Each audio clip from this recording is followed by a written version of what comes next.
Hello and welcome to another video. It's been a really long time since I've kind of read any manga. The last one I did was kind of a few years ago now when I read the first two volumes of the Trigun series. Because most of the time I tend to watch anime stuff a lot more often. But today I'm going to talk to you about a series I've heard mentioned a lot since I became a fan of the medium, and that manga is 20th Century Boys. Now, I was curious to get stuck in and read some manga again a couple of years ago, and had heard about this series and it seemed to pique my interest. I knew it was likely to be a good read, so I just went ahead and bought it.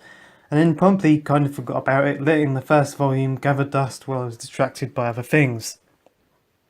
However, this week I finally got round to it, and my word am I pleased I did. At the time this video is being made, I'm just about to commence reading the third volume. I want to tell you my first impressions of it all so far. Going into it, I didn't know that much about the plot, besides it being about a group of kids and their older selves attempting to solve some kind of mystery where the fate of the world is at stake. It features Kenji and his group of imaginative friends as children forming this little gang and envisioning that one day they'll save the world against evil forces.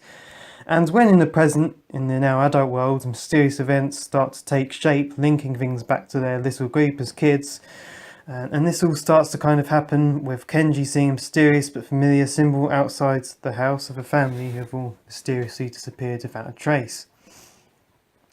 This symbol turns out to be one that he and his friends used back as children in his little gang, now being used by some strange and bizarre cult. One of the things I really enjoy about this series is how it utilises its cast. You've got Kenji, the main character, and as a kid he had all these hopes and dreams, wanting to become a rock star and things like that, but nothing of that ever really happened for him. And now he kind of mundanely lives out his life running the family store and looking after his old sister's baby, who one day left her with him and their mother frightened and just ran off. And since then, like, all his hopes and ambition have seemingly drained, and now all of a sudden he's being thrust into this interesting situation that he finds himself in. Unlike a lot of other series that tend to fall into the trap of sticking to their main character like glue, 20th Century Boys is great at going off, I find, and spending whole chapters with other characters, and even some you've never encountered before, which makes for some great story building. Side characters appear to be greatly fleshed out because of this, and you also get to spend more time getting to know what makes a lot of the characters tick. You've got some characters who are just like great caricatures, such as the evilest twins in the world, Yanbo and Mabo, and Kenji and his mother's unbearable store franchise manager.